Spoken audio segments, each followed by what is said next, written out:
లేనప్పుడు ఇప్పుడు ఇంకోటి సంస్కృత పరంగా మా హక్కులు ఏం చేస్తున్నారు సంస్కృత పరంగా? వాడు దాండియా ఆడుతున్నాడు. వాడిష్టం వాడిని చూసి నువ్వు నేర్చుకుంటున్నావు. ఇప్పుడు అలాంటి మరి ఫాస్ట్ కల్చర్ తీసుకొచ్చి మరి హైదరాబాద్‌లో పెట్టారు పబ్ కల్చరు. మరి దాన్ని నువ్వెందుకు మాట్లాడలేకపోయావు? నీకు దమ్ము తిరగలేదా? పబ్ కల్చర్ తీసుకొచ్చి ఎక్కడో వెస్టర్న్ కల్చర్‌లో ఉన్న పబ్ కల్చర్ తీసుకొచ్చి ఇక్కడ మాట్లాడుతున్నారు. నువ్వెందుకు మాట్లాడలేకపోతున్నావు దాని మీద? నువ్వు దానికి నువ్వు ఎడిట్ చేసుకోవచ్చు. అంటే నీకు నచ్చితే చేయొచ్చు, నచ్చకపోతే లేదా?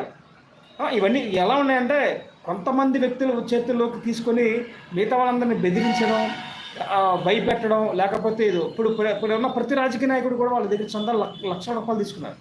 ప్రతి రాజకీయ నాయకుడు కూడా మార్వాడీస్ దగ్గర ప్రతి ఎలక్షన్స్ వస్తే ప్రతి వాడు వెళ్ళి డబ్బులు తీసుకుంటారు. మరి వాళ్ళు బయట పెడతారు. మరి వాళ్ళకి ఎందుకు చేయదు? మరి వాళ్ళందరూ కూడా వ్యాపారాలు చేస్తున్నారు, సంపాదిస్తున్నారు. సంపాదించట్లేదు ఎవరు చెప్తున్నాడు ఇక్కడ? ఇప్పుడు ఉద్యోగం తీర్పించుకోవాలని అవసరం ఉంది. ఇప్పుడు నువ్వు వ్యాపారం పెట్టావు, నీకు నచ్చిన నువ్వు పెట్టుకుంటావు. నీకు ఇప్పుడు వ్యాపారంలో నష్టం వచ్చింది, రేపు పొద్దున మన కరోనా టైంలో అలాంటివి వచ్చినాయి.